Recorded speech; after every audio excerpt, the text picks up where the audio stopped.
The movie begins in ancient China, where we meet our protagonist, Chang. Although he is blind, he is a well-known bounty hunter and a skilled swordsman. He arrives at a gambling house and shows the owner a picture of a wanted fugitive. The man refuses to provide any information and asks him to leave. However, Chang relies on his intuition and suddenly stabs the owner upon feeling a scar on his hand. He then realizes that this is the fugitive he is looking for. Chang quickly finishes off the man, prompting the guards to attack him. Despite being massively outnumbered, Chang remains unbeatable, brutally injuring each of them before leaving the premises. In the next scene, we meet a 10-year-old orphan girl named Xiaoyu and her younger brother. The kids are stealing some food and running away when they are captured by a group of thugs. However, Xiaoyu is a very brave girl and isn't scared of these men. She even bites one of them and spits in his face. The thug becomes enraged by this and attacks her with a knife, but before he can hurt her, Chang appears and throws a brick at him with the utmost precision despite being blind. Upon seeing him, the thugs tremble with fear and quickly run away. A grateful Xiaoyu then offers Chang an apple, but he declines and leaves, saying, "Last time someone offered me an apple, it was actually a pear. I won't fall for this again." In the evening, Xiaoyu sneaks into a neighbor's house to steal some bread but is caught by a young woman who was cooking in the kitchen. The little girl threatens her with a stick and asks her not to hurt her. However, the woman appears to be kind and offers her more bread instead. Later, as Xiaoyu proceeds to leave, the house is suddenly infiltrated by some thugs. Their leader is a man named Jie Lang, who quickly takes everyone hostage, including the kind woman. It turns out he recently murdered his wife, who was the woman's sister. Since the family was trying to report him, Jie Lang has come to massacre all of them. Soon enough, his minions begin attacking all the family members one by one. After killing them, Jie Lang approaches the young woman and asks her to come with him, promising to treat her like a princess. The woman refuses and tries to attack him, which enrages the psychopath, and he ends up stabbing her repeatedly until she passes away. In the meantime, Xiaoyu watches the entire scene unfold from a haystack. When the thugs are distracted, she seizes the moment to run away, but they eventually notice her, and one of them, named Yao, chases her outside. On the way, he comes across Chang, who is drunk and vomiting everywhere. Yao thinks he's just a random blind guy and ignores him. Moments later, Chang returns to his home and finds Xiaoyu hiding inside.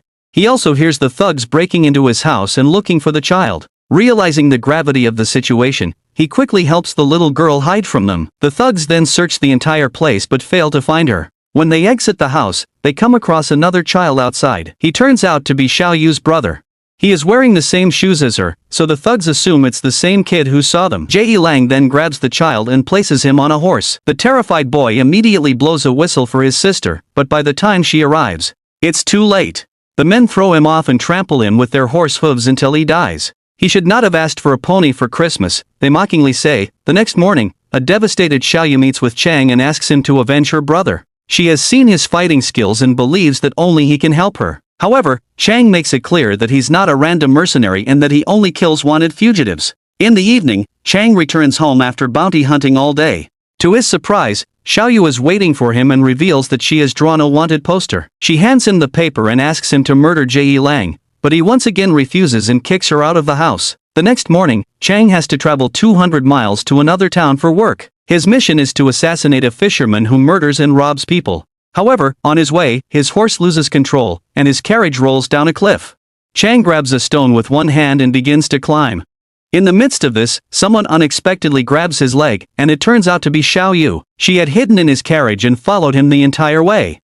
Although angry, Chang grabs the little girl, and they both climb up together. He now has no choice but to take her to his destination. After walking for days, the duo arrives at the said location and meets with the fisherman while pretending to be guests.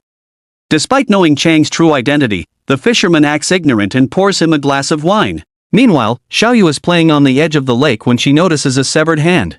Terrified, she screams at the top of her lungs and quickly warns Chang about it. A brawl ensues between our hero and the fisherman.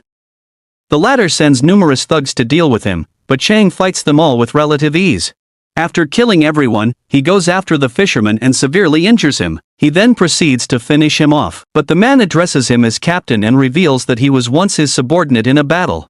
He admits that he sacrificed a lot for the country but received nothing in return, so he turned to robbing and killing people. The fisherman then begs for mercy, but Chang grabs a sword and severs his neck. In the evening, the duo prepares to return home after completing the mission. Xiaoyu once again begs Chang to avenge her brother's death, but he refuses.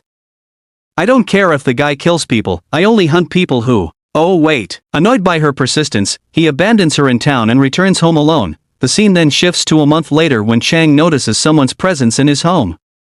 He drags Xiaoyu from under his bed and finds out that she is severely wounded and sick. He then takes care of her wounds and begins to feed her.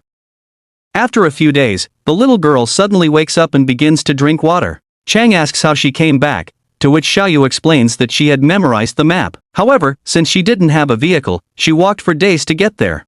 Xiaoyu then asks him to teach her martial arts so that she can avenge her brother. Chang pauses for a moment before saying that she can live in his stable. He doesn't mention anything about martial arts or revenge, though. Over the next few days, Xiaoyu acts as the blind man's eyes, as if he needs it. She helps him identify and lure the fugitives to his place. As a result, his bounty hunting business becomes even more successful, and he earns a lot of money. They become close over time, and Chang eventually lets her sleep in the house instead of the stable. One day, while Xiaoyu is treating his wounds, she notices numerous scars on his body and inquires about them. Chang responds that he was in a battle to defend his hometown, Chang'an. He also reveals that he is working hard to save enough money to return home and live in peace. Days later, Xiaoyu arrives at an entertainment venue while looking for information about some fugitives. During this time, she notices Jie Lang in one of the rooms, which leaves her in shock. The evil man also notices her and summons her to stay by his side. It turns out he is betting on fights, so he questions her about who is going to win. At this moment, Xiaoyu recalls her brother's death and wishes to slash the villain's neck right then and there. But she is also terrified, so she opts to remain silent for now. When she returns home, Chang excitedly shares that he has found a family for her that brews wine.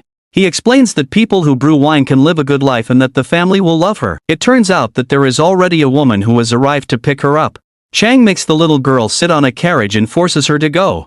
However, she quickly gets down and reveals that she met the man who murdered her brother. Hearing the raw anger in her words, Chang finally decides to teach her martial arts. Starting the very next morning, they begin their training.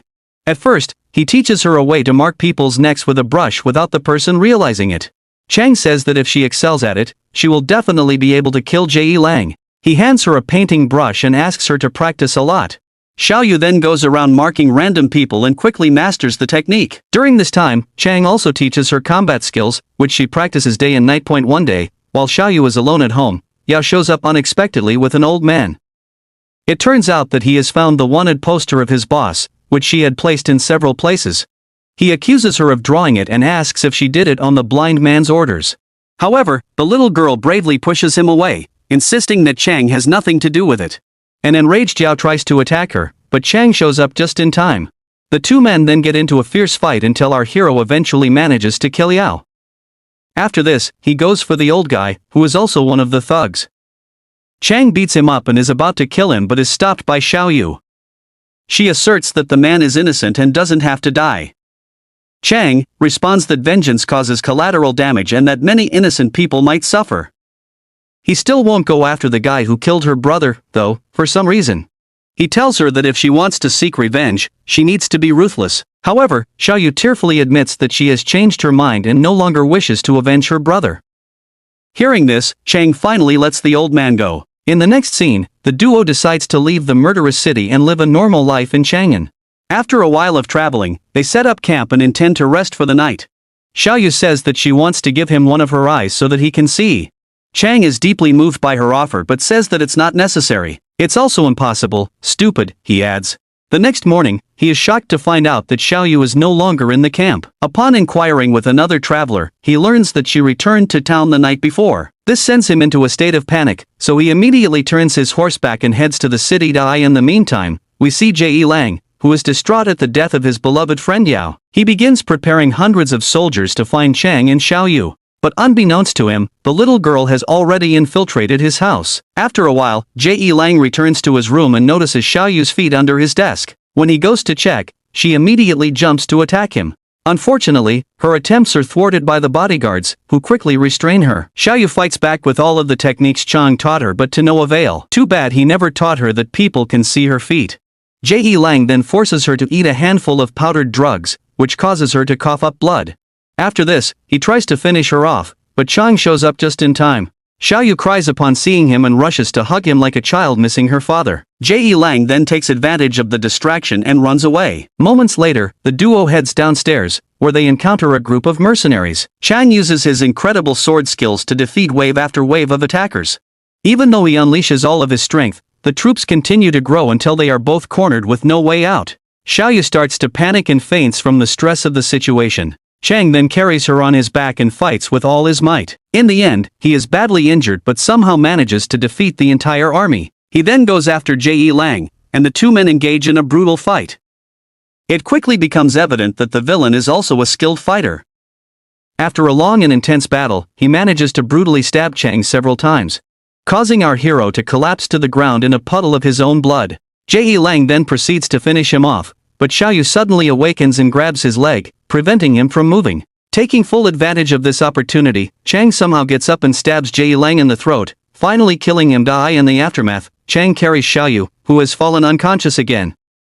He then hugs her tightly and strokes her hair. Chang tells her that he has avenged her brother, so he now wants her to go to his hometown in his place. Moments later, he succumbs to his injuries and passes away. The next morning, Xiaoyu wakes up in a house and discovers that she's being treated by a friend of Chang. The movie ends as we see her heading to Chang'an City, where she hopes to begin a new life. Away from violence, leave us like and subscribe. Thank you all for watching.